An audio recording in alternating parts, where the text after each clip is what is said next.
नवमदूजा सुधी पुरुष प्रिया बंधी हवे सत्ताथी छेदाय रे।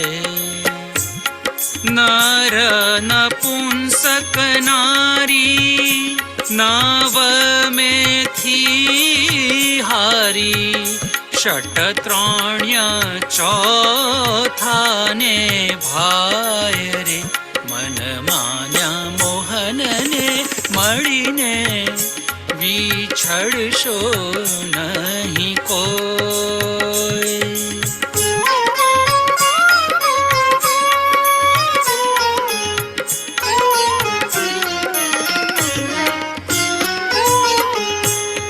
नरी थी न पूजोड़ी सागर कोड़ा कोड़ी 10-15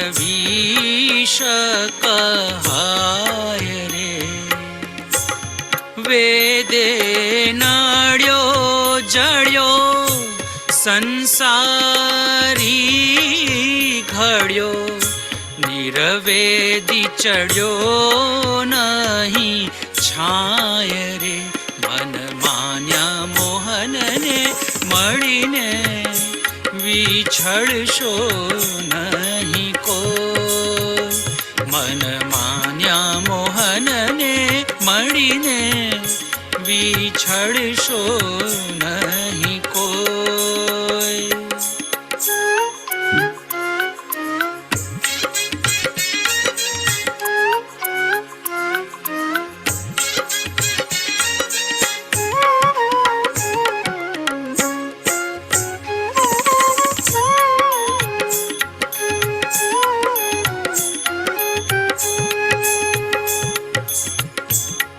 अब तू स्वामी मळ्यो नर भवज फळ्यो नैवेद्य पूजा फळदाय रे। श्री शुभवीर हजूरे रहो आनंद पूरे भववेदन विसरी जाय रे। मन मान्या मोहन ने मळीने विछड़शो नहीं कोई। मन मान्या मोहन ने मळीने विछड़शो नहीं कोई।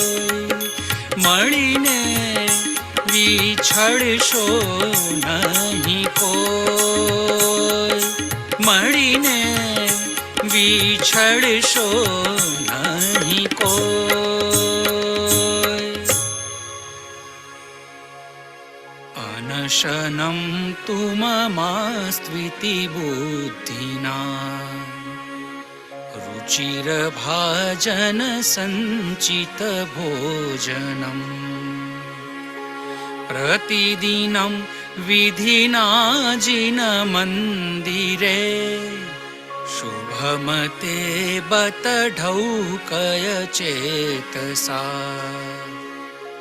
कुमत बोध विरोध निवेदकैः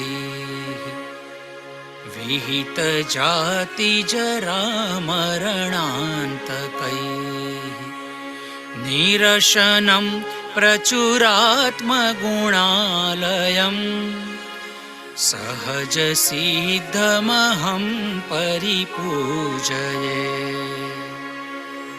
ॐ ह्रीं श्री परमपुरुषाय परमेश्वराय जन्म जरा मृत्यु निवारणाय वेदत्रिकसूदनाय श्रीमते वीरजिनेन्द्राय नैवेद्यं यजामहे स्वाहा।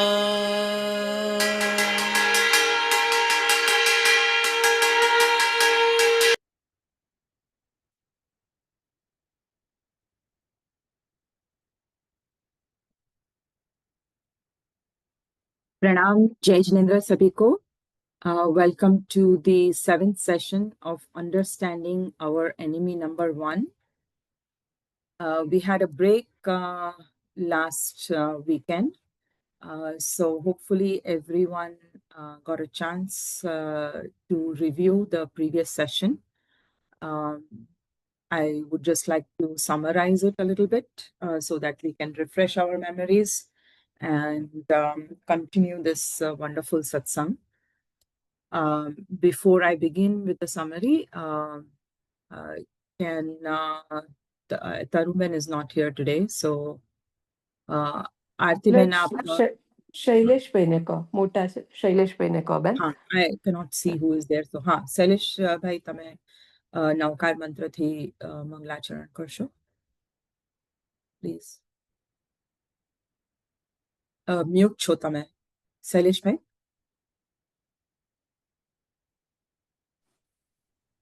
Okay, he's still mute. ના કર્યું હવે. શૈલેષ ભાઈ, હા, આપ નવકાર મંત્રથી શરૂ કરશો. નમો અરિહંતાણમ નમો સિદ્ધાણમ નમો આયરિયાણમ નમો ઉવજ્જાયાણમ નમો લોય સવસાહુણમ એસો પંચનમુકારો સવ પાવપણાસણમ મંગલાણમ ચ સવ્યસિમ પરમં હવૈ મંગલમ. નમો અરિહંતાણમ નમો સિદ્ધાણમ નમો આયરિયાણમ નમો ઉવજ્જાયાણમ નમો લોય સવસાહુણમ એસો પંચનમુકારો સવ પાવપણાસનમ મંગલાણમ ચ સવ્યસિમ પરમં હવૈ મંગલમ. નમો અરિહંતાણમ નમો સિદ્ધાણમ નમો આયરિયાણમ નમો ઉવજ્જાયાણમ નમો લોય સવસાહુણમ એસો પંચનમુકારો સવ પાવપણાસણમ મંગલાણમ ચ સવ્યસિમ પરમં હવૈ મંગલમ. Thank you very much. બધા સ્વાધ્યાયો સાતામાં હશે. શાળીભદ્રપણ ભાઈ સાતામાં હશે. प्रणाम. जय Jinendra. Jai Jinendra. So this is our 7th session. Shalibhadra भाई जिन्होंने परम पूज्य मुक्ति दर्शन सूरी महाराज साहब को पिया है, ऐसा मैंने सुना कुलीन भाई से. So and he has really understood the core of dharma and explains it in a very simple and lucid manner so that we can get to the core of dharma. We are really fortunate to have him in these sessions to help us move forward in understanding our enemy number 1, which is Mohniya karma. Last session, 6th session, we talked a lot about Ashay Shuddhi. Shalibhadra जी ने हमें बताया कि जो इन अंदरू जो भीतरी कारण है कोई भी कार्य करने का, वो आशय होता है और वो आशय वो रूट कॉज है which leads to the action or which should lead to the action. कोई भी कर्म बंध के लिए आशय is the main reason of what type of karma we will bind, and all the details about the karma are decided by our ashay. He mentioned that Mukti Darshan Suri Maharaj Sahib always said that 92% of the weightage is on ashay. So, and we talked a lot about, what is ashay. He explained कि हर क्रिया करने के पहले हमें मनन करना चाहिए, चिंतन करना चाहिए. वो हमारी परंपरा थी जो हम भूल गए हैं. बहुत कुछ करने के पीछे या बहुत ज़्यादा एम्फसिस कैसे करना चाहिए, क्रिया कैसे होनी चाहिए, विधि कैसी होनी चाहिए, उसके पीछे हम भूल जाते हैं काफ़ी बार कि उसमें आशय क्या था जो हमें महापुरुषों ने दिया है. वो चिंतन करना बहुत जरूरी है। और बिना कोई आशय काफी बार तो हम कैसी क्रिया करते हैं कि बिना सोचे सब कर रहे हैं, हमें भी करना है, इसी तरह करना है, without any thought. And if we do any dharma kriya without really understanding what the aashay should be behind it, then the dangerous thing that can happen, and that is the fact that Shalibhadra ji mentioned, is कि उसमें तिर्यंच गति का बंध होता है। हम अभी मनुष्य गति में हैं, हमने कितने सारे पुण्य इकट्ठे किए हैं, और बहुत कुछ we paid a huge price to be where we are right now. और वैसे में हमें धर्म मिला है, जिनेश्वर प्ररूपित धर्म मिला है, और उसमें हम अगर वो जो भी धर्म क्रिया कर रहे हैं उसका आशय नहीं जाने बगैर आशय कोई भी क्रिया करे, तो we are completely at loss. We are paying 100 rupees to get 3 पैसे। So that is a really dangerous thing, and that's why Ashay Shuddhi is extremely important. So उसके लिए हमें जिन्होंने जो क्रिया बताई है, जो महापुरुषों ने या भगवान ने जो हमने बताया है कि ये आवश्यक क्रिया है, इसमें इसका ये आशय होना चाहिए, वो पहले तो जानना जरूरी है, और उसके साथ हमें मैच करना जरूरी है कि कितना हम उसके नजदीक जा रहे हैं जो एक्चुअल आशय होना चाहिए उसके। एंड अल्टीमेटली छोटे छोटे गोल्स दिए हैं कि चित्त की प्रसन्नता होनी चाहिए पूजा करते वक्त, that should be the result, या समता गुण विकसित होना चाहिए सामायिक करते वक्त और उसके बाद भी। तो वो सब छोटे छोटे गोल्स हैं। अल्टीमेटली द गोल इज कि हर एक क्रिया में हमें आत्मस्वरूप की संलग्नता होनी चाहिए। So we should make sure कि हमारे आत्मस्वरूप की तरफ हम नजदीक जा रहे हैं ultimately. So that is the higher goal. So this is the very beautifully explained concepts last time, and definitely I can say that it has started my thought process within ke whenever I'm doing something, what is really the ultimate goal, what is the smaller goals that we have been given by our Mahapurush, and उस वो शुद्धि की तरफ हम कैसे जाएं। तो वो एक थॉट प्रोसेस एटलीस्ट शुरू हुआ है। So I will ask anyone, if anyone has any questions or anything to share from what they learned last time, do mention it. And if there are a few other things that we need more clarification on. So if nobody has any other questions, then I think Artiben wants to Yes. get more clarification. Pranam Ben, I wanted to just say, emphasize, कि Shalibhadra Bhai emphasized so much on Ashay Shuddhi in the, I mean, not last week, but before that, that session. So now, whenever I do anything, I do, stop for 5 minutes and I ask myself that, why are you doing this? What is your intention? So just that has started, like what you mentioned, the same process has started for me also. Just wanted to let him know that it has been helping. Thank you.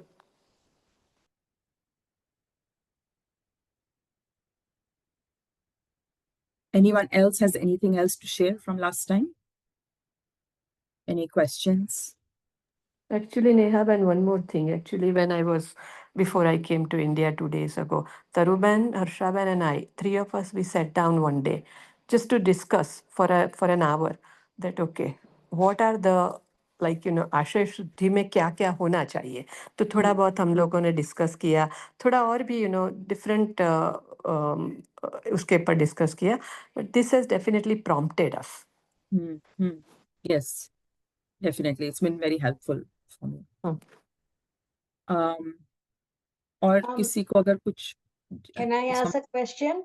Yes, please. Yeah, Purnima Ben. Hi, Jai Jinendra, Pranam, everybody. Ashay Shuddhi, sometimes, we forget with daily activities like eating, showering, sleeping, doing our regular activities. How can, it's like how many times and how long can I concentrate or reflect on what am I eating, why am I eating, why am I showering? These are everyday activities. If there is some guidance on that, because this is something we do every day. You know, when it comes to puja, when it comes to pujan, when it comes to big anushthan, it is little easier because that's not something we do every day. Whereas the everyday activities is what I am looking for some guidance on.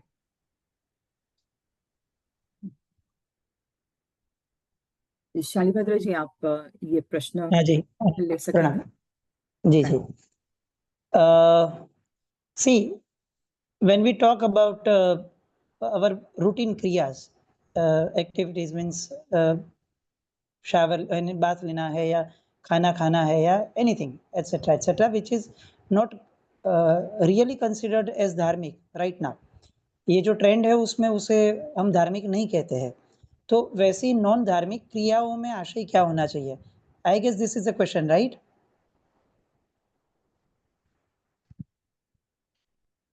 Purnima, yeah, I think so. That's her question. That is correct. Yes. Okay. See, as I took it last week also, the first question what we should ask is, okay, why am I doing this? That question we actually are not asking to our soul. We are asking to our mind. The step-by-step hierarchy is, first is mind, then it comes to heart, then it goes to chitta, where the subconscious mind is there, and then when everything is zero, the role play of soul that comes up. So when the first question we ask to our mind, why am I eating? So the first question that will be answered by our mind is, I am eating because I am hungry. Okay. Further you can ask why you are hungry, and if you are hungry, then are you actually hungry for the particular thing or you are hungry for anything?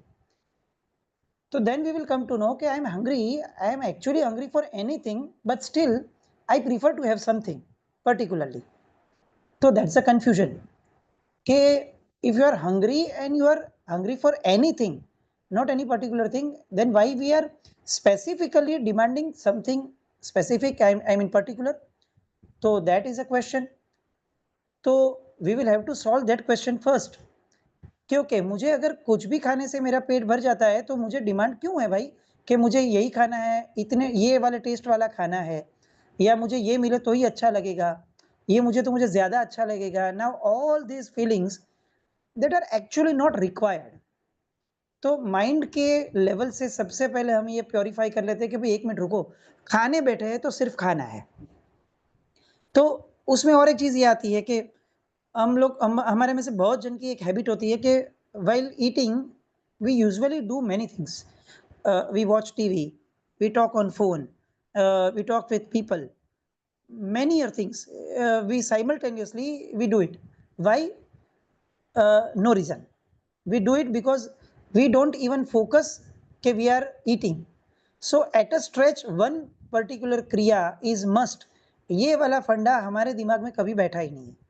And even if we सी अध्यात्म wise, केवल ज्ञानी जो है, केवल ज्ञानी के सिवाय एक भी व्यक्ति छद्मस्त ऐसा नहीं है जो दो उपयोग एक साथ में रख सके। तो that is a principle, it is not a funda, it is a principle कि at a stretch at a time दो मल्टीपल उपयोग कभी भी हो नहीं सकते हैं। तो मैं माइंड के फर्स्ट लेवल पे ही पहले पूछूंगा कि अगर मैं खा रहा हूं तो मैं किसी से बात क्यों कर रहा हूं, मैं अगर खा रहा हूं तो मैं टीवी क्यों देख रहा हूं? I should actually focus on my eating, I should actually focus on what am I eating, and I should actually focus on how am I eating, and after eating what actually I want this food to be, to make anything change with in my self. तो ये जो बात है वो तब तक हम लोग नहीं कर पाएंगे जब तक हम एक उपयोग वाले नहीं होते हैं। यहाँ पे कहीं पे भी धर्म की बात नहीं है, कहीं पे भी नहीं है, ये पूरी भौतिक क्रिया की बात चल रही है। When I am cycling I should drive cycle only, मुझे फिर वो टाइम पे दूसरी कोई क्रिया नहीं करनी चाहिए। ये जो अभी का ट्रेंड है लास्ट 25 इयर्स का, कि जिसमें साइंस ने हमें इतनी सारी वैरायटी दे दी है कि वो वैरायटी के अंदर हम कहीं पे भी कोई भी एक चीज के ऊपर कभी भी फोकस हो ही नहीं सकते। Now that is a loss, and that is one of the biggest losses we have ever made in our mankind. क्योंकि पहले के आदमी कम काम करते थे, लेकिन जो भी करते थे वो वर्क सेटिस्फेक्शन वाला करते थे। आज का अपना प्रॉब्लम ये हुआ है कि काम बहुत होता है, लेकिन वो जो सेटिस्फेक्शन लेवल है वो नहीं होता है। उसकी वजह से थोड़ा थोड़ा स्ट्रेस जो है वो कर्ब होता जाता है, वो बढ़ता जाता है, और at one point of time वो ब्लास्ट होता है। तो जो आशय शुद्धि वाली बात थी वो यहाँ पे अप्लाई होती है कि if I am eating I actually should eat. और आप कोई भी थियरी देख लीजिए, अपार्ट फ्रॉम धार्मिक, कोई भी थियरी, मैंने अभी बीच में एक बुक पढ़ी थी, जैपनीज फंडा था थोड़ा उसमें, दे वर सो क्लियर कि खाने के टाइम पे आदमी को फोकस करना चाहिए खाने के साथ, और उसे बात करनी चाहिए खाने के साथ। वो जो भी खा रहा है उसे उसको बोलना चाहिए कि भाई तू अंदर जाके जरा ये रिजल्ट देना। और उनका साइंस जो है वो साइकोलॉजी के हिसाब से ये होता है कि आप अगर खाने को ऑर्डर करते हो या खाने से बात करते हो कि तू जरा जाके मेरे ये पेट में ये जो प्रॉब्लम है या मेरे लेफ्ट हाथ में ये जो सूजन है, तू जरा उसको क्योर करना। अगर ऐसा आदमी खाने के साथ बातचीत करे बार बार लगातार, तो वो चीज़ काम करती है। क्यों काम करती है? क्योंकि उसने फोकस किया है। और साइकोलॉजी ये कहती है कि अल्टीमेटली आदमी आज जो भी है वो सिर्फ उसकी उसकी मानसिकता के ऊपर है। बाहर की परिस्थिति से कोई रिलेवेंस ही नहीं है लाइफ का। वो चेंज होती है तो भी उसकी इफेक्ट मन अगर लेगा तो ही होती है, अदरवाइज अगर मन इफेक्ट नहीं लेता है तो कोई फर्क ही नहीं है उससे। तो entire thing depends on our focus, और आशय शुद्धि क्या है? वो फोकस है। तो हर एक चीज में मुझे ये फोकस करना है कि अगर मैं खाना खाता हूँ, हम लोग हमारी संस्कार वाटिका में बच्चों को ये कहते थे कि कोई भी क्रिया, इररिस्पेक्टिव ऑफ धार्मिक और नॉन धार्मिक, कोई भी क्रिया अगर मन वचन कर्म के एकत्व से होती है तो वो धर्म है। फिर वो बिजनेस हो, फिर वो खाना हो, फिर वो आप दुनिया की कोई भी एक्टिविटी ले लीजिए, अगर मन वचन कर्म की एकत्व तक के भाव से होती है तो वो धर्म है। तो हमें सबसे पहले तो माइंड के लेवल से ये क्लियर करना है कि मैं जो भी एक्टिविटी करती हूँ एक्चुअली मैं उसमें हूँ। आप जितना इन्वॉल्व होगे, आप जितना इन डेप्थ उसके अंदर एंटर होगे, you will come to know कि you are actually cherishing it, and that cherish actually comes from soul. ये आत्मा की देन है कि हर एक समय आनंद होता है, इररिस्पेक्टिव ऑफ प्रवृत्ति आनंद होता है। तो ये उसका एक भाग है कि मैं जो भी फोकस देके करूंगा वो मुझे आनंद देगा। तो वो आनंद जो है वो एक्चुअली मोक्ष की अनुभूति का एक अंश है, उससे क्रिया से कोई लेना देना नहीं है। मैं खाना खा रहा हूं तो और इसका हम लोग ये जो है वो सही मायने में है कि नहीं उसका प्रूफ क्या ले सकते हैं? तो प्रूफ ये ले सकते हैं कि संसार में एक भी प्रवृत्ति ऐसी नहीं है जो प्रवृत्ति करते करते किसी को केवल ज्ञान ना हुआ हो। उसका मतलब क्या हुआ कि अगर कोई व्यक्ति कोई भी प्रवृत्ति क्रिया उसके अंदर अगर पूरा इंटेंशन से फोकस करता है तो वो क्रिया उसे मोक्ष दिला सकती है। दैट मीन्स कि वो क्रिया ही धर्म है। तो आश्रव और संवर, ये दोनों की एक ही परिभाषा है कि दोनों के बेस रीजंस जो है वो सेम है। जो आश्रव है वही संवर है, जो पाप बंद करवाता है वही फैक्टर, वही क्रिया पाप से अटका भी सकता है। तो आपका जो क्वेश्चन था उसमें मैं यही कहूंगा कि आप सिर्फ उस प्रवृत्ति के ऊपर फोकस कीजिए कि मैं ये क्यों कर रही हूँ, और डे बाय डे आपको एक नया आंसर मिलेगा। तो डे बाय डे आपको एक इन डेप्थ आंसर मिलेगा, क्योंकि आप हर क्वेश्चन को क्वेश्चन करोगे। आपको समझो पहला आंसर आया है कि मैं खाना खा रही हूँ क्योंकि मुझे भूख लगी है, तो ठीक है। तो भाई दूसरा क्वेश्चन जाएगा कि भाई सिर्फ यही चीज की भूख लगी थी, अगर दूसरे दो तो चलेगा? तो बोलते हैं हाँ चलेगा। तो फिर अपने मन में प्रश्न आएगा कि पूरी जिंदगी में मैंने तो एक्चुअली भूख में डिमांड की है कि मुझे ये चाहिए वो चाहिए वो चाहिए, तो दैट मीन्स कि मैंने गलत किया था। मुझे तो सिर्फ बोलना चाहिए था कि भाई कुछ भी खाना दो। तो यहाँ से एक एक नई शुरुआत होगी।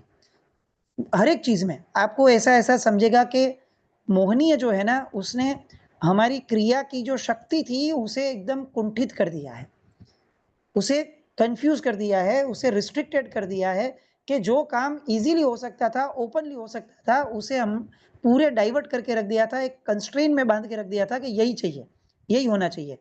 अगर मैं चल रहा हूं तो उसका मतलब कि मुझे प्रकृति के साथ, मुझे जीवन के साथ एक तालमेल रखना है, इसलिए मैं वॉक ले रहा हूं कि भाई मुझे ये काम करने जाना है, ये काम मेरी नेसेसिटी है।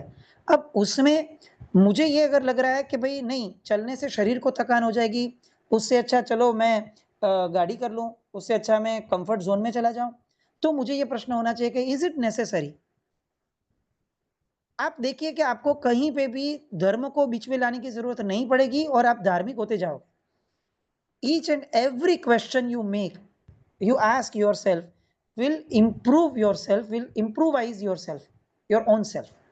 तो ये आशय एक एक करके मन, मन के बाद हृदय, हृदय के बाद चित्त, और चित्त के बाद जो है वो आत्मा के ऊपरी स्तर से जवाब आना शुरू हो जाएगा। तो ये एक बात है कि जो हमें एक मिनट बको मिताली साहब ने हेलो, तो ये आशय एक एक करके क्लियर करना चाहिए। अब आपको स्पेसिफिक कोई क्रिया का आशय चाहिए वैसा है, या you guess this is okay? No, this gives a really good map on how to think, because yes, मैंने को भूख लगी है इसलिए मैं खाना खाती हूँ, लेकिन what am I eating and why am I eating is the question that I have to ask myself. And why am I asking for one thing and not the other thing? Because that's where the likes and dislikes come in. And those likes and dislikes are actually mohniya karma. Exactly. So you are exactly catching the mohniya karma's root. Yes, yes. Now, many people ask, why are you doing Ekasnu on Atham? Why are you doing Upwas on Chaudas? And, typically my answer is that, it is because our Guru Maharaj or our scriptures, guide us in that direction. But is there another reason that I should be thinking of? Why am I doing Aimbel? Why am I doing Ekasnu? Why I'm doing Upwas or Chhat that will be coming up soon? Like if there's some guidance on thinking in that, because the way you gave us the guidance on everyday eating was very, very helpful. See, when we ask about dharma kriyas, especially tap or especially the tyag, let's go in depth with that matter, with that particular zone कि सबसे पहली बात तो ये है कि अगर मुझे बड़ों ने बताया है और मैं कर रहा हूं तो that is good part, but that is not sufficient part. C whenever I am learning business, तो मैंने उसका मतलब कि मैंने किसी को देखा हुआ है कि वो लोग तो ऐसे बिजनेस करते हैं, but then the second step I do is कि वो जो करते हैं उसको मैं मेरे बिजनेस से मैं कनेक्ट करता हूँ कि भाई वो लोग उनके पार्ट में ये करते हैं, लेकिन मेरी जो पर्टिकुलर सिचुएशन है उसमें इतना वाला पार्ट जो है वो अप्लाई हो सकता है, इतना एप्लीकेबल नहीं हो सकता है, या इतना अप्लाई होता है तो इन डेप्थ इसको मैं डेप्थ में जाके इसको और अप्लाई कर सकता हूँ।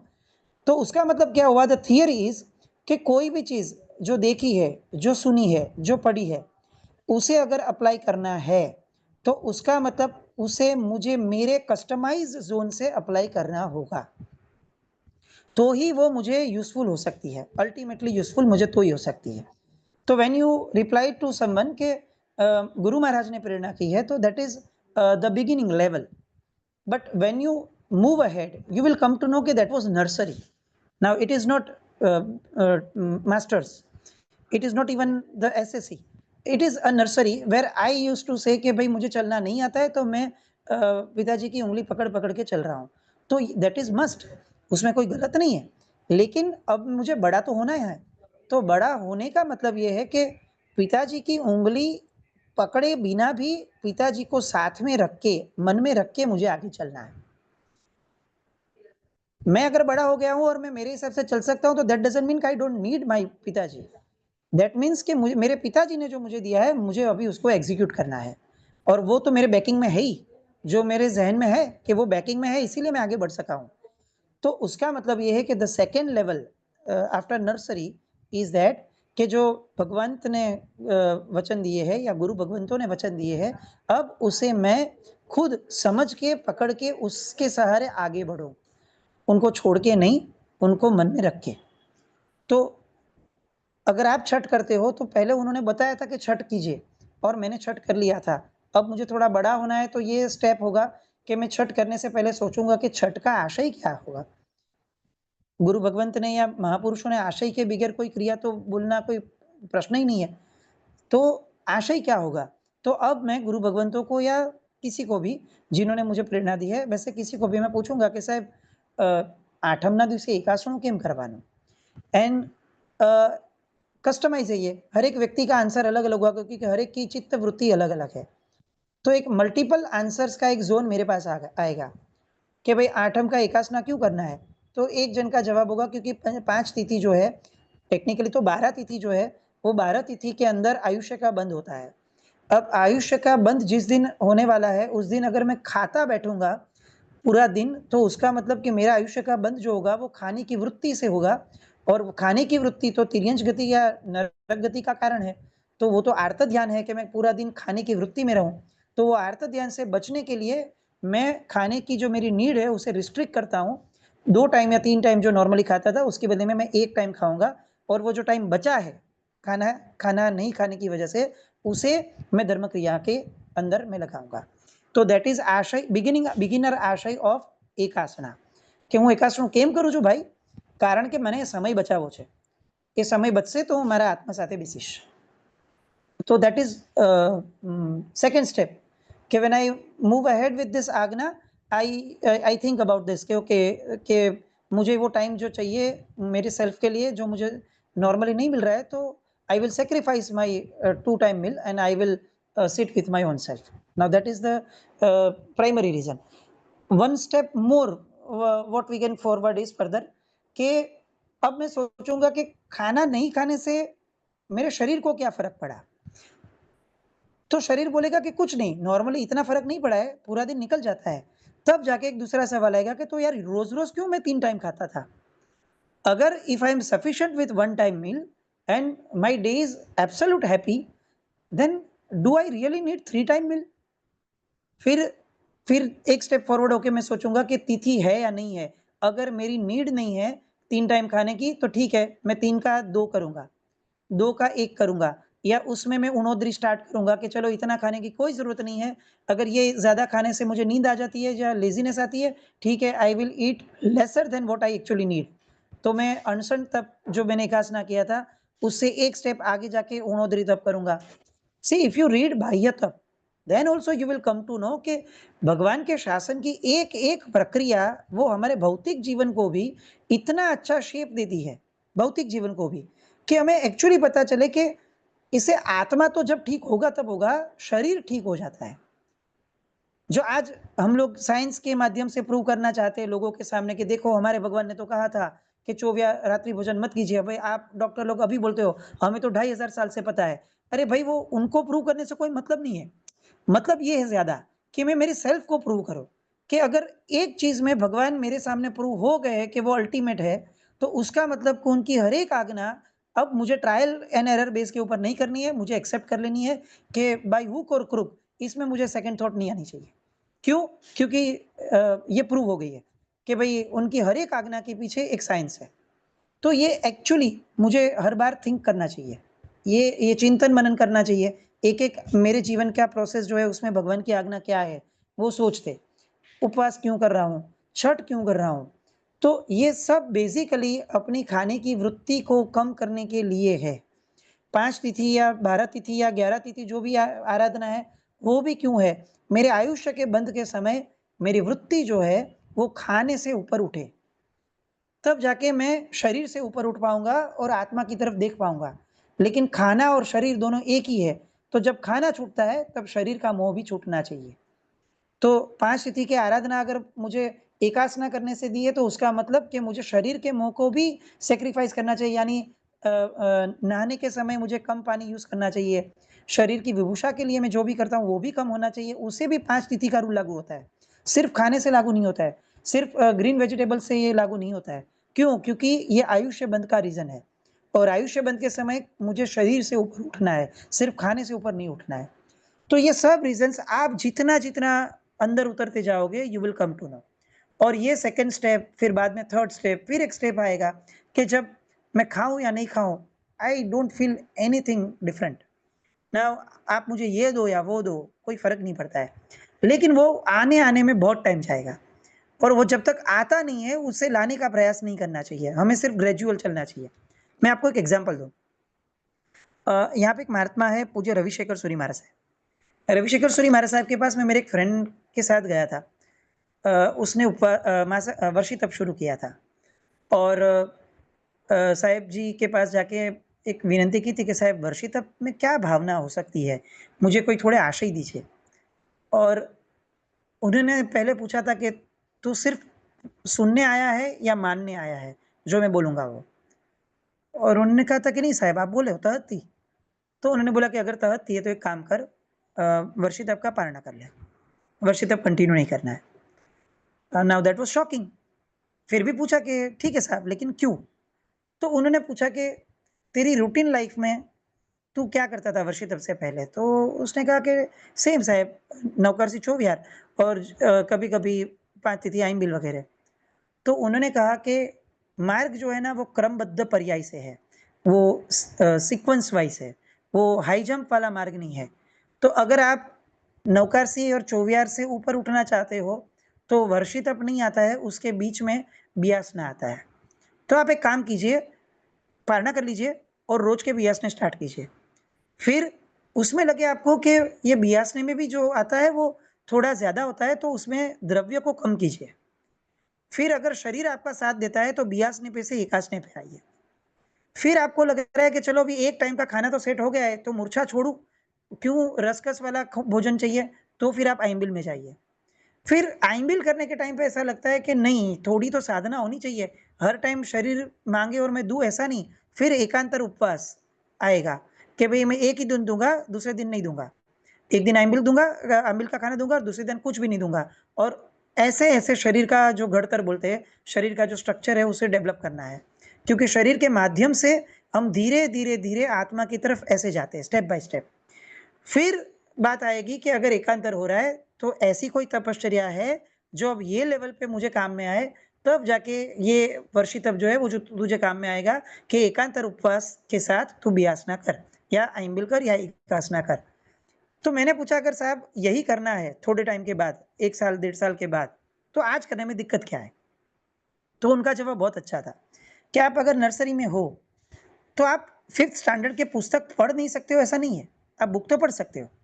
खाली गड़बड़ ये होगा कि आपके मन में एक भ्रांति हो जाएगी कि नर्सरी वाले लेवल में कोई दम ही नहीं है। और दूसरा प्रॉब्लम ये होगा कि 5th वाला जो लेवल है वो आप डाइजेस्ट तो कर नहीं पाओगे, क्योंकि आपका आईक्यू तो नर्सरी के लेवल का है। लेकिन ऊंचा वाला पढ़ने की वजह से वो न ऊंचे वाले को पा सकते हैं, न जो अपना लेवल है उसे हम डाइजेस्ट कर सकते हैं या एक्सेप्ट कर सकते हैं। तो आदमी को वो जहाँ पे उससे सिर्फ एक कदम आगे का सोचना चाहिए, उससे ज्यादा आगे का सोचना नहीं चाहिए। नाउ दैट फंडा माइट बी अ डिफिकल्ट फंडा फॉर अस टू एक्सेप्ट, लेकिन जो मेन मुझे बताना है वो ये है कि हर एक भौतिक क्रिया के ऊपर उठने का एक जो स्टेप है वो हमें लेना चाहिए।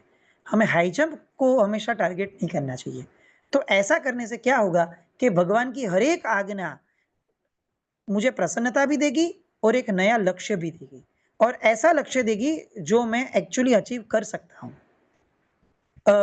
मेरे हिसाब से लास्ट टाइम या उसके आगे आरती बहन का एक प्रश्न था, सम्यक दर्शन विद द बेस ऑफ श्रद्धा हाँ, वर्सेस सम्यक दर्शन विद द बेस ऑफ निर्जरा, राइट? yes. अनुभूति, सम्यक दर्शन with the base of अनुभूति। अनुभूति।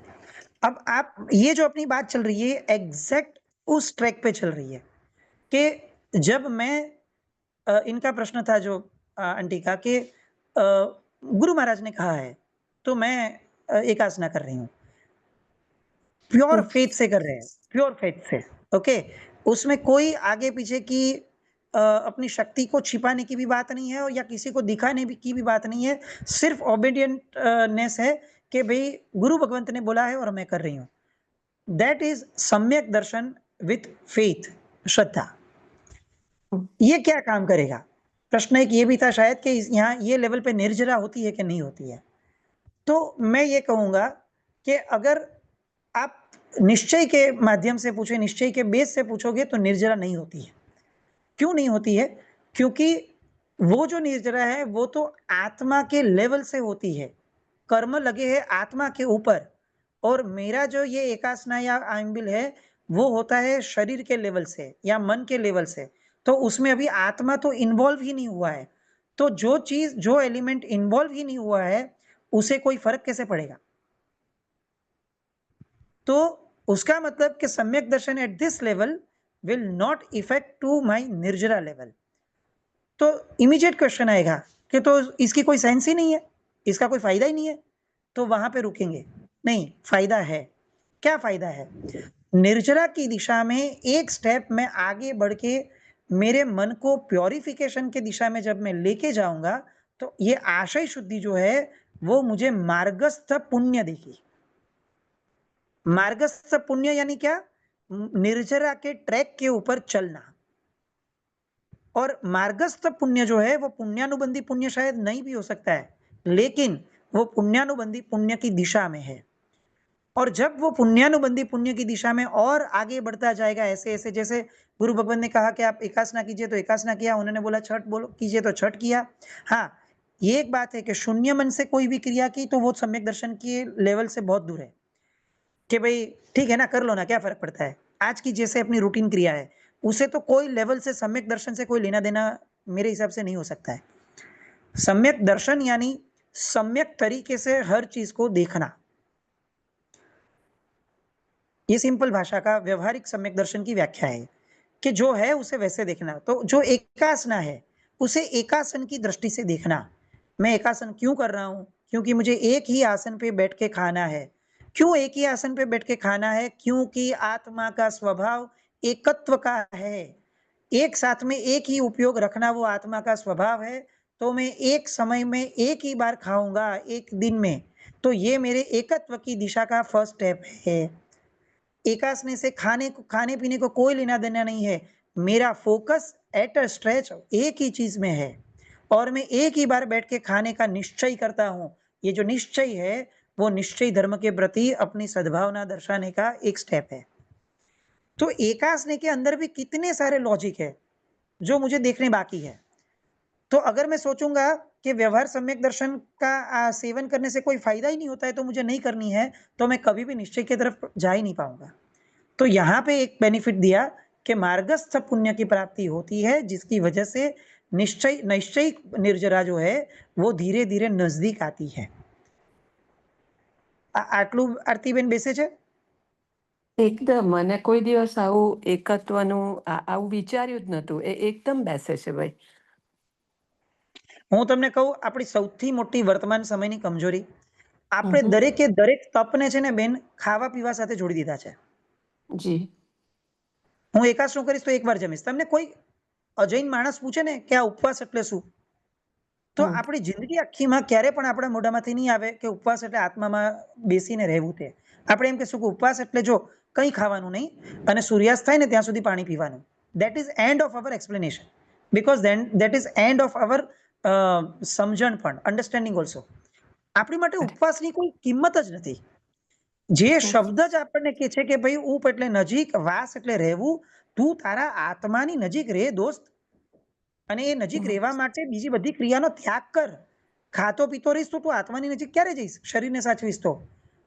તો નાउ दैट वाज उपवास एंड व्हाट आई मेंट उपवास वाज कुछ खाना नहीं, वो उपवास।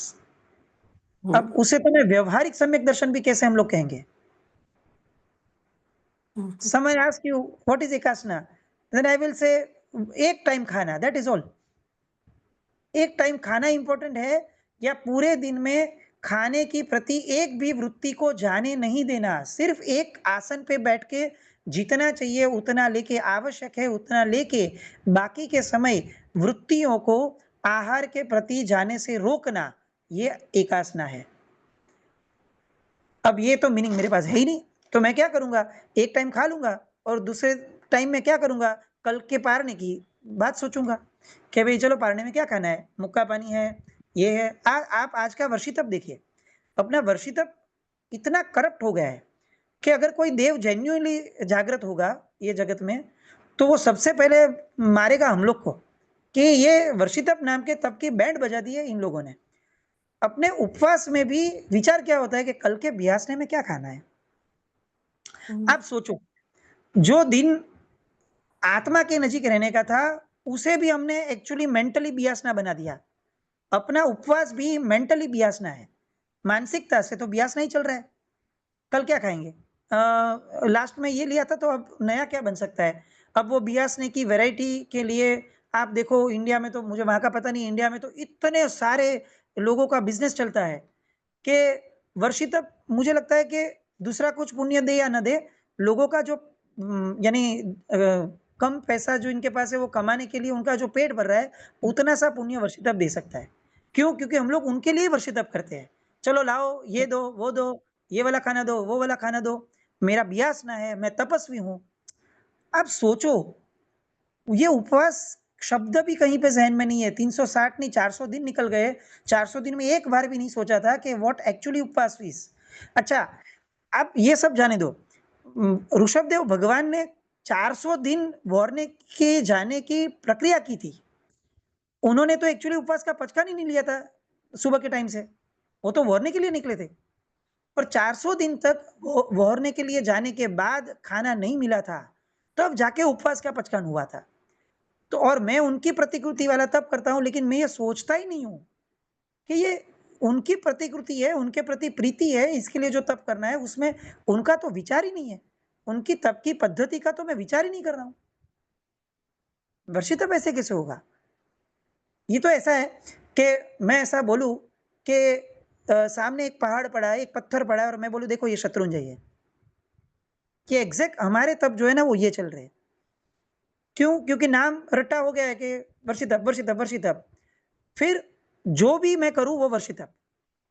एक्चुअल वर्षितप को समझने की कोई न फीलिंग है, न कोई क्यूरियोसिटी है, कुछ भी नहीं है। तो ये सिर्फ वर्षितप का एग्जाम्पल नहीं है, हमारे तप इतने करप्ट हो गए हैं, इतने करप्ट, कि शायद ये तप करने से हमें तप के आवरण वाला कर्म बंधता होगा। कभी कभी ऐसा लगे।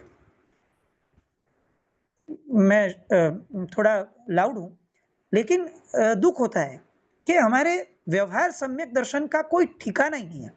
और ऐसा करने वाला जीव कौन से भव में सम्यक दर्शन से नजदीक जा भी सकेगा? कुदरत कब मुझे अपॉर्चुनिटी देगी कि बेटा तूने इतना अच्छा ट्राई किया है तो चल मैं तेरे को कुछ देता हूं? ये अपॉर्चुनिटी कब देगी? क्योंकि मेरी तो ट्राई इतनी करप्ट थी कि टेक्निकली तो कुदरत को गुस्सा आना चाहिए कि यार ये आदमी को तो कुछ भी नहीं देना चाहिए पुण्य, ये तो हर एक पुण्य लेके धर्म की तो बैंड बजा रहा है। तो दूसरी बार एक काम करो, इसको धर्म मत दो, ऐसी गति में डालो जहां पे कुछ सुनने को ना मिले। रिजल्ट ये होगा। किस चीज का रिजल्ट? मेरे वर्षितप का, मेरे सिद्धि तप का, मेरे उपवास का, मेरे एकासने का। हम सोच भी नहीं सकते। क्यों? क्योंकि हमने सोचा ही नहीं है कि मैं ये क्यों कर रहा हूं। तो व्यवहार सम्यक्त्व जो है वो हमें जो चीज जैसी है वैसे देखने की मति जब खड़ी होती है तब जाके व्यवहार सम्यक्त्व आता है। और ये व्यवहार सम्यक्त्व भी निर्जरा का कारण तो अभी तक हुआ ही नहीं है। तो आप सोचो कि मोक्ष की बात हम लोग कौन से मुंह से करते हैं? क्योंकि मोक्ष तो हर एक कर्म की निर्जरा के बाद आता है, और मेरी तो निर्जरा की शुरुआत भी नहीं हुई है, उल्टा मैं निर्जरा के मार्ग से दूर हो रहा हूं, वो भी आराधना के नाम से। तो व्यवहार सम्यक दर्शन वो भी इतनी प्योर चीज है। हम लोग तत्वार्थ जब सीखते थे तो पंडित जी हमें ये कहते थे कि बाह्य तप जो है वो इतना प्योर है, इतना प्योर, कि बाह्य तप में अगर हमें समझो खाने का विचार आ गया, जिस मोमेंट में हम लोग का खाने का प्रोसेस नहीं है उस टाइम पे अगर खाने का विचार भी आ गया तो हमें अतिचार लगता है। बाह्य तप का अतिचार लगता है। उसका मतलब क्या हुआ कि बाह्य तप भी वो है जिसमें खाने का कोई विचार ही न हो। तो आज का हमारा जो तप है उसे तो बाह्य तप भी नहीं कह पाएंगे, उसे लांघन का नाम दिया है। लांघन यानी हम लोग को वो एग्जाम्पल देते थे कि आप कोई बहुत गरीब प्रदेश है, वहां पे जाके आप किसी को 1,000 रुपया दो और उसको बोलो कि पूरा दिन भूखा रहना पड़ेगा, मैं तेरे को दूसरे दिन सुबह 1,000 रुपया दूंगी। आप उनको बोलो और उसे पैसे की जरूरत है तो वो क्या करेगा? वो पूरा दिन भूखा रहेगा। तो उसे हम उपवास बोलेंगे? नहीं बोलेंगे। क्यों नहीं बोलेंगे? क्योंकि उपवास का आशय अलग है। तो उसे लांघन कहते हैं। लांघन यानी भूखा रहना, दैट इज इट। तो हमारे ये जो अभी चल रहे हैं, अगर वो बाह्य तप की दिशा में भी नहीं है तो उसका मतलब कि वो लांघन है। और लांघन का फल क्या? लांघन यानी धर्म का उपयोग भौतिक दिशा में करना, यानी धर्म का मिसयूज करना, यानी धर्म से दूर होना, यानी दुर्लभ बोधि बनना।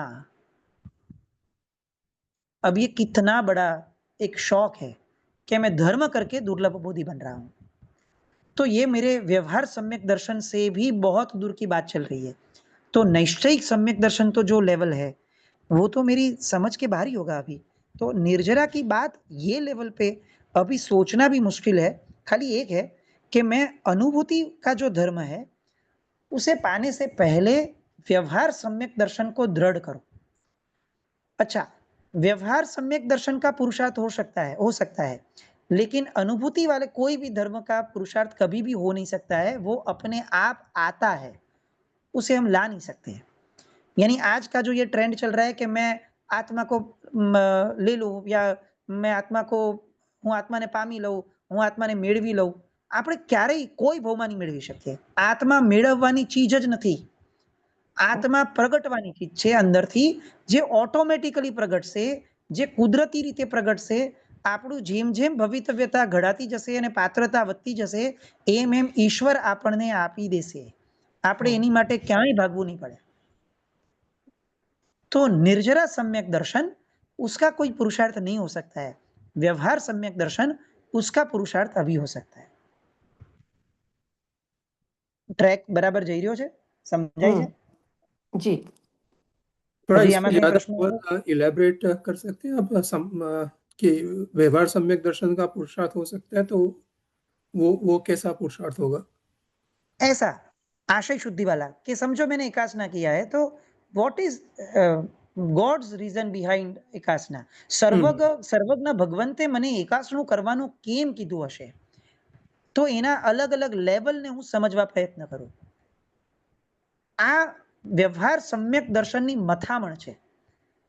અને આપણે ત્યાં આને કોની ઉપમા આપી છે, કોના જેવું કીધું છે, તો કે દૂધનું જ્યારે વલોણું થાય અને એમ ઘમ ઘમ ઘમ ઘમ્મર વલોણું થાય અને દૂધમાંથી બધો જ ભાગ પાણીનો નીકળતો જાય। એવી રીતે એવી માનસિકતાથી કોઈ પણ ધર્મ ક્રિયાને કરવી એ વ્યવહાર સમ્યક દર્શનનું વલોણું છે। એના દ્વારા નિષ્કર્ષ રૂપે રિઝલ્ટ રૂપે આપણને જે મળશે એ વ્યવહાર સમ્યક દર્શન હશે।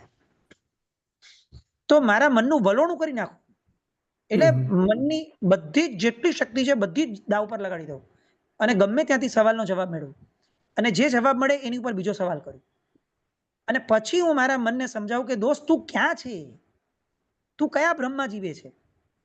Now that is path of सम्यक दर्शन। So emphasis is on चिंतन, like सतत चिंतन करता यस, रहे। चिंतन प्राइमरी लेवल पे चिंतन ही उपाय है। फिर चिंतन के बाद मनन होगा। चिंतन और मनन में क्या डिफरेंस है?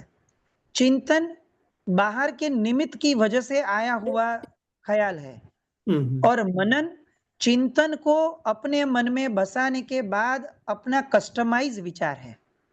मनन यानी मारू मन जेमा भळ्યું તે મારું मनन, चिंतन એટલે બહારના નિમિત્તથી લઈને જે મેં ચિંતવ્યું તે चिंतन। तो चिंतन के बाद मनन होगा। जैसे एग्जाम्पल है कि भाई ये अभी बात निकली है कि भाई एकासना क्यों करना है, तो ये जितने भी लॉजिक आपने आज सुने या मैंने कहीं पे भी सुने हैं, तो ये तो चिंतन है, वो चिंतन की धारा है, मेरे खुद के अभी तक नहीं बने हैं। ये तो मेरा नॉलेज है, मेरी इंफॉर्मेशन है, नॉलेज नहीं है। नॉलेज तब बनेगा जब मैं उसे अप्लाई करूंगा। जी, कोई कुछ बोल रहा था। नहीं, आई थिंक थोड़ा एको आ रहा था। It's okay. ओके, तो चिंतन के बाद मनन होगा, यानी मैंने जो भी सुना है उसे मैं आंख बंद करके मेरे खुद के मन के साथ उसकी उसकी बात मैं करना शुरू करूंगा कि दोस्त, अगर तू समझ रहा है कि ये ऐसे करना है तो फिर तू क्यों ऐसे ये कर रहा है। जब पता है कि कोई भी चीज खाने से भूख मिट सकती है तो दोस्त इतनी डिमांड क्यों, क्यों इतनी इतना इतनी जिद क्यों है, यही खाना है, ये खाने के बाद मजा लेना है। अरे भाई, खाना खाना था, पेट भरना था, पेट भर लिया है, the job is done now. तो उसका इतना एनालिसिस क्यों करना है। तो वो मन के साथ बैठ के जो बार बार उसे पूछना है, उसे समझाना है, उससे दमन करके भी बात करनी है कि देख, ऐसा अगर दूसरी बार हुआ तो मैं ये तेरे को नहीं दूंगा, तो ये दमन है। तो ये हर चीज जो भी है उससे करते करते करते एक मनन का प्रोसेस स्टार्ट होगा। फिर वो मनन जो है वो धीरे धीरे धीरे अपने स्वभाव का ज्ञान हमें करवाएगा। दैट इज अध्ययन। હું મારી જ નજીક જઈશ। मुझे मनन करने के बाद पता चलेगा कि यार मेरे नेचर में गड़बड़ है, ये मन की गड़बड़ नहीं है, मेरा एक नेचर हो गया है कि हर एक चीज में मुझे विकल्प चाहिए। इट इज नॉट फूड कि जो सिर्फ उसमें मुझे इतने विकल्प है, नहीं, मुझे लाइफ की हर चीज में विकल्प है। मैं खाना खाता हूँ तो मुझे 10 वैरायटी चाहिए, तो मुझे पहनना है कुछ तो भी वैरायटी चाहिए, मुझे किसी से बात करनी है तो मुझे आदमियों की वैरायटी चाहिए, मुझे हर चीज में वैरायटी चाहिए। तो this is problem of my nature. तो मुझे पता चला कि मैं क्या हूं एग्जैक्टली। तो दैट इज माई अध्ययन, दैट इज माई स्वाध्याय। ये मेरा खुद का स्वाध्याय, स्व का अध्ययन है, तो दैट इज स्वाध्याय। तो ये स्वाध्याय आएगा। एक्चुअल प्रोसेस ये है अभ्यंतर तप का कि जब हम किसी की भी बात सुनते हैं, स्पेशली गुरु भगवान की, जिसे हम वाचना कहते हैं, वाचना करने के बाद, सुनने के बाद मन में प्रश्न होने चाहिए। फिर वो प्रश्न पूछने चाहिए। अगर जरूरत है तो गुरु भगवान को या जिसके पास से सुना है उसको, और अगर जरूरत नहीं है तो खुद को, कि भाई ये सुनने के बाद दोस्त अभी क्या करना है। सिर्फ पूरी जिंदगी सुनना है तो ये तो कोई बात नहीं है, सुनने के लिए तो बहुत थोड़ी मिला है। तो सुनने के बाद कुछ करना तो है, तो वो करने के लिए मनस्थिति जो है वो जानना पड़ेगा कि तू क्यों कुछ कर नहीं रहा है। तो वो मनस्थिति को जानना, वो जो है वो पूछना है कि तू क्यों नहीं कर रहा है। वाचना, पूछना, फिर आएगा परावर्तना। परावर्तना यानी एक बार पूछने से मन कोई जवाब नहीं देता है, मुझे उससे रटना पड़ता है 10 बार 100 बार दिन में।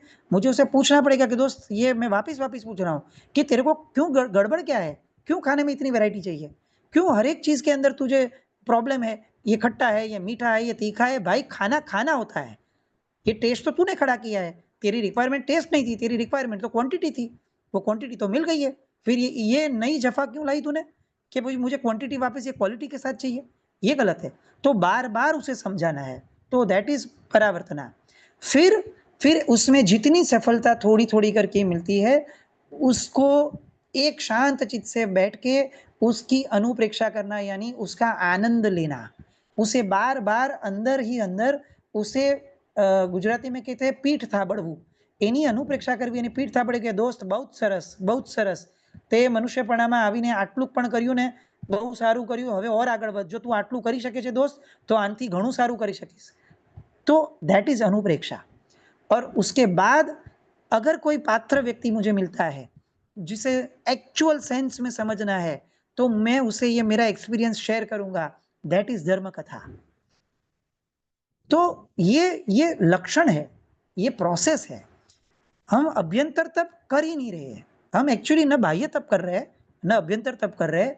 हम एक्चुअली क्या कर रहे हैं वो समझ में नहीं आता है। कि तो सिर्फ तप की बात निकली थी, इसके मैं ये ले रहा हूं, बाकी अदरवाइज हमारी कोई भी क्रिया में न बाह्य है न अभ्यंतर है। एक भ्रमिक तंत्र पूरा खड़ा हुआ है जो हमें भ्रम खड़ा करवा रहा है कि सब हो गया, सब हो गया, सब बराबर चल रहा है। तो वो भ्रम का तंत्र है। और उससे फिर सेटिस्फाइड भी हो जाते हैं, वो भी एक रेड लाइट है ना। मन जो है ना वो इतना स्मार्ट है कि उसे अगर हमें कोई एक पर्टिकुलर लेवल से आगे नहीं बढ़ने देना है तो वो विरोध नहीं करेगा, वो सेटिस्फेक्शन दे देगा। करेक्ट। एक बात आज आपने जो इतनी खाने पे जो बात की, तो મુક્તિદર્શન સૂર્ય મહારાજ સાહેબ 2015નું ચાતુર્માસ અમદાવાદમાં હતા. every single day I'm repeating 5 items, same 5, no change. એમની ગોચરી હંમેશા શર્મિલાબેનના ઘરેથી જતી હતી. I was there at her home and I really felt કે આપણે કેટલી બધી વેરાયટી, આજે આ ખાધું તો 2 દિવસ પછી બીજું જોઈએ, 3 દિવસ પછી ત્રીજું. એન્ટાયર ચાતુર્માસ સાહેબજી યુઝડ 5 દ્રવ્યસ અને બહુ જ એમનો એમ્ફેસિસ સંયોજન વિના ખાવા ઉપર હતો.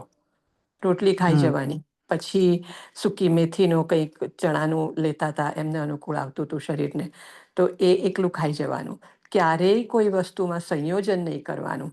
અને ખાતા ખાતા જો વિચાર એમાં સ્વાદ ભળ્યો તો કહેવાનું તરત જ કે અત્યારે જો તારું મૃત્યુ થશે તો તું ક્યાં જઈશ. આ સાહેબની મનોધારા હતી. હું હજી એક સ્ટેપ તમને એમાં એડ કરાવડાવું, જે મેં બહુ આનંદથી અનુભવ્યું છે અને જોયું છે, કે કોઈ એક વસ્તુ સાહેબની ગોચરીમાં આવી છે, સાહેબે વાપરવાનું શું Sorry to કર્યું? interrupt. Hindima, if you Yeah, sorry. हाँ, साहेब की जो गोचरी आई है उसमें जितनी भी चीज आई है, प्रशमरती महाराज साहब जो सामान्य से साहेब की हर चीज का ध्यान रखते थे, प्रशमरती महाराज साहब जब गोचरी के लिए बैठते थे, तब प्रशमरती महाराज साहब को चखने के बाद समझ में आता था, समझो फॉर एग्जांपल कि इसके अंदर तो यार कोई टेस्ट ही नहीं है, यानी सॉल्ट नहीं है या नमक, यानी कुछ भी नहीं है, स्वाद नहीं है, तो प्रशमरती महाराज साहब यूज्ड टू से साहेब जी को, गोचरी वापरने के टाइम पे बोल रहा हूं मैं, बाद में नहीं बोल रहा हूं, प्रशमरती महाराज साहब जी को ऐसा बोलते थे कि साहब इसमें तो नमक नहीं है। और वो टाइम पे ये प्रशमरती महाराज साहब से जो बार-बार मैंने सुना है, मैं वो बोल रहा हूँ, वो टाइम पे साहेब एक 3 साल के बच्चे के जैसे एक्सक्लेम करके पूछते थे, अच्छा मीठू નથી? कई वांधो नहीं। यानी ये जो खाना कम करना, कम द्रव्य लेना, वो तो बेस्ट है, उसमें कोई ना नहीं है, संयोजन नहीं करना वो बेस्ट है, उसकी ना नहीं है। लेकिन ये जो एक अपर लेवल ये है कि खाने के समय उपयोग जो है वो कंप्लीटली अंदर रखना, कि जिसकी वजह से खाने का टेस्ट भी पता ना चले। That is something which is beyond our imagination. तो ये तो लेवल है अलग अलग, हर एक व्यक्ति के होंगे। ये तो साहेब जी को हम लोग ने देखा है, तो समझो ये साहेब जी, ऐसे तो बहुत सारे व्यक्ति होंगे जगत में, और ऐसे हम भी बन सकते हैं। ऐसा भी नहीं है कि सिर्फ दूसरे की अनुमोदना है, ये हमारे जीवन में भी अगर हम लोग प्रयत्न करें तो कोई डिफिकल्ट चीज नहीं है। बेसिकली उपयोग को खाली घुमाना है, गाड़ी सीधा जा रही है, खाली यू टर्न लेके उसको घुमाना है, बाकी तो सब सेम टू सेम ही है, कोई डिफिकल्ट प्रोसेस है ही नहीं है। मन अगर समझ ले एक बार, तो मन की ताकत क्या है इसका अनुभव तो हम सबको है। तो व्यवहार सम्यक दर्शन इज दैट, कि जो मुझे जो चीज जैसी है उसे वैसी ही देखने के लिए मजबूर करे। अगर किसी व्यक्ति के हाथ से कांच का ग्लास टूट गया है, तो सामान्य दर्शन ये कहेगा कि ये व्यक्ति ने एक कांच तोड़ डाला। सम्यक दर्शन ये कहेगा कि एक जीव के हाथ से अजीव टूटा हुआ है। और सम्यक दर्शन ये कहेगा कि कीमत अगर देखने जाए तो जीव की कीमत बहुत ज्यादा है, अजीव की कीमत कुछ भी नहीं है। यानी ये अवसर के ऊपर मुझे कांच तोड़ने वाले पे गुस्सा करने का कोई कर्तव्य ही नहीं है। क्यों? क्योंकि वो जीव है और जो टूटा है वो अजीव है। तो ये लेवल से हर चीज को देखना, और उसके डेप्थ में जो क्या है नव तत्व, उसे नव तत्वों को रखना। ये मेरे लिए संवर है, ये मेरे लिए आश्रव है, ये मेरे बंध का कारण है, ये मेरे निर्जरा का कारण है।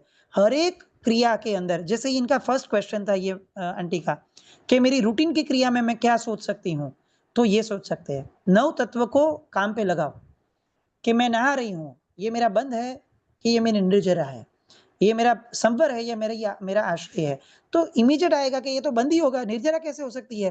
तब जाके ये ख्याल आएगा कि नहीं, ऐसा नहीं है, नहाते नहाते भी केवल ज्ञान हुआ है, तो उसका मतलब कि नहाने में भी कोई निर्जरा होती होगी, मैं वो ढूंढने का प्रयत्न करूं। और शालिभद्र में प्रभु जी की पूजा करने के पहले जो स्नान की विधि बताई है, तो तो आपने जब से आशय का आशय की बात की, तब से मैं ऐसा सोच हमेशा बोलती हूँ अपने आप को कि हाँ, अभी तेरे को पूजा में जाना है ना, इसके लिए ये क्रिया करना है। बाकी ये शरीर को स्वच्छ करने की क्रिया है ही नहीं। ऐसे मीन्स चिंतन करती हूँ। तो और एक बात साहेब जी ने वो भी बोली थी कि एकेंद्रिय ना मर्दा, I mean he used to say this a lot, કે તમે આ એકેન્દ્રિયના જીવથી તમે નાવ છો, એમાં તમને શું મળવાનું છે? પણ એમને માટે એક ભાવના કરો कि आप भी पंचेंद्रियपन पाम के आप भी मोक्ष जाओ। ये भावना रोज करनी चाहिए, ऐसा उन्होंने बताया था। मैं इसमें भी एक एड ऑन आपको देता हूँ। हम्म आप ये जो है ना, ये जीव वाली बात, उससे पूरा ऊपर उठ जाओ, ओके? हम्म तो आपको ख्याल आएगा कि ये नहाने वाला लॉजिक क्या था? जो भगवान मुझे उपवास के समय या तप के समय उबला हुआ पानी यानी अचित द्रव्य की प्रेरणा करते हैं, वो मुझे हम्म नहाने के टाइम पे अचित द्रव्य की प्रेरणा क्यों नहीं करते? हम्म सचित द्रव्य में पाप है, तो मुझे बोला कि हम्म भई अचित द्रव्य पीना, तो नहाने के टाइम पे क्यों मुझे नहीं बोल रहे कि भाई अचित द्रव्य से नहाओ? राइट। इसका आंसर आप ढूँढिएगा, होमवर्क रखिए, नेक्स्ट वीक इसकी बात करेंगे।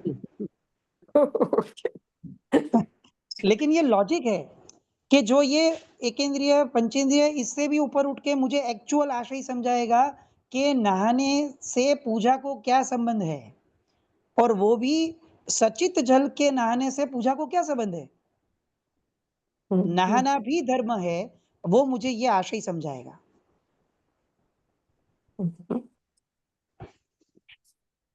टफ होमवर्क છે, પણ everybody has to do it. Easy છે બહુ જ. આપણે Okay. વર્ષોથી પૂજા કરતા હોઈએ તો બહુ ઈઝી હોવું જોઈએ. हम्म लेकिन यानी जो फर्स्ट क्वेश्चन था, हम वापस वहाँ पे ही आते हैं कि हमारी हर एक क्रिया में धर्म है।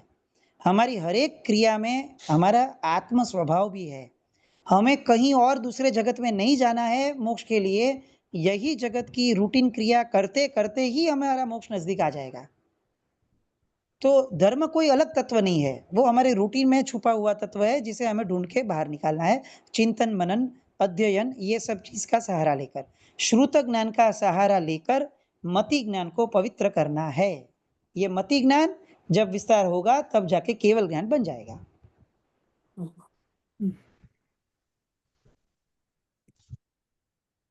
ટાઈમ થઈ ગયો છે. હું ઘણો આગળ ચાલતો હોઉં છું. Excellent. ना बराबर परफेक्ट 11:30 आज के उसमें अगर किसी को कुछ क्वेरी या कन्फ्यूजन है, यानी मिसअंडरस्टूड अगर कोई भी चीज़ हो रही है तो आप पूछ लीजिए खाली 2 मिनट। ऐसा ना हो कि जो एक्चुअल ट्रैक है उससे हम कहीं अलग चल जाएँ। मेरे मन में ये क्वेश्चन था कि लाइक इनिशियली आपने ऐसे कहा कि खाते वक्त खाने में उपयोग होना चाहिए, लाइक फोकस हुँ, कोई भी जो क्रिया कर रहे हो।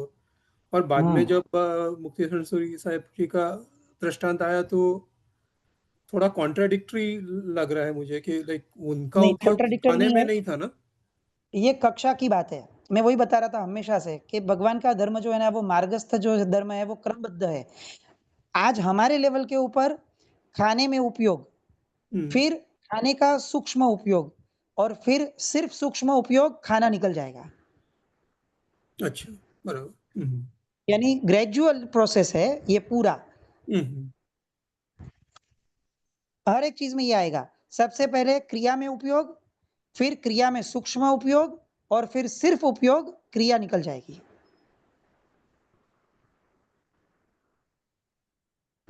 तो मतलब बेसिकली वो भी like we have to plan it that way, right? कि लाइक ऐसा that's we where I can want to we go, can वो मेरा प्लान अप गोल टू है।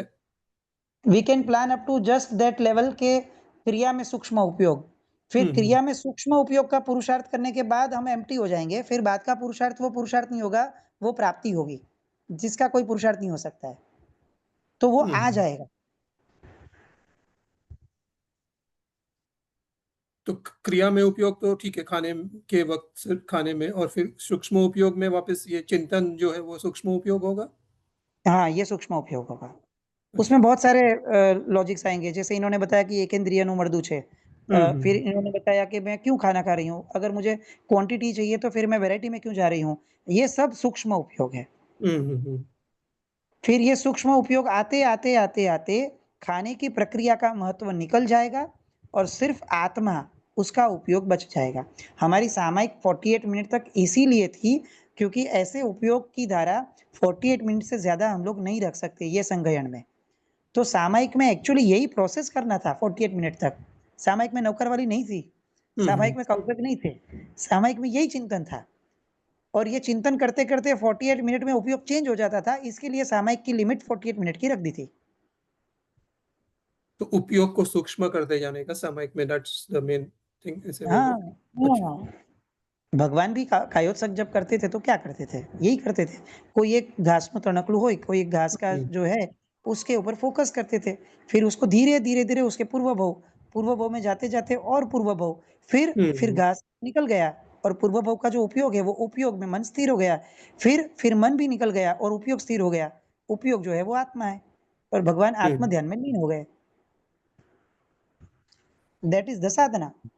वेरी नाइस, बहुत सरस। मार्ग बहुत सरળ છે। એઝ મુક્તિદર્શન મારા સાહેબ ઓલવેઝ યુઝ ટુ સે, ખીચડી પકાવવા જેટલો સરળ મોક્ષ છે, આપણે એને કોમ્પ્લિકેટેડ બનાવી દીધો છે। That's I was going to mention that મારો comment હતો કે like generally when you say કે આશય એમાં પણ લાઈક આપણે ઓલું રોટ આન્સર આપી દઈએ છીએ કે લાઈક હા હું તો ધર્મ મોક્ષ માટે કરું છું કે નિર્જરા માટે કરું છું.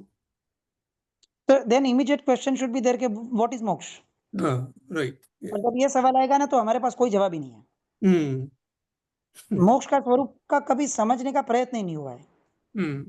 हमारे लिए मोक्ष तो एक जगह है जो एक्चुअली तो है ही नहीं।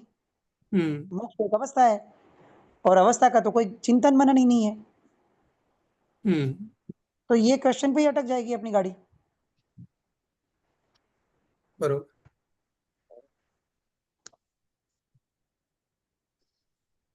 कोई भी चीज को कोई मिसअंडरस्टूड न करे, बस मेन खाली ये विनंती है कि अगर कहीं पे भी कुछ ऐसा लग रहा है कि कोई भ्रम या कोई अलग चीज आ रही है तो आप रुक जाइएगा और नेक्स्ट टाइम लास्ट सेशन है उसमें पूछ लीजिएगा। लेकिन कोई भी बात मैं ये समझ के ही कर रहा हूँ कि हम लोग एक लेवल से है, यानी हमारी मान्यता को बेटर करने के आशय से हम इकट्ठा हुए हैं। इसका कोई ऐसा सेंस न निकले कि मैं जो फिलहाल भी जो धर्म कर रहा हूँ उसकी भी कोई कीमत नहीं है, तो वो वाला आशय नहीं आना चाहिए, वो वाली समझ नहीं आनी चाहिए। वो खास हमें ध्यान रखना होगा कि हम एक कक्षा से है, एक मिनिमम लेवल से है, इसके लिए ये सब बात कर रहे हैं, तो वो लेवल अपना मेंटेन होना चाहिए। बरोबर।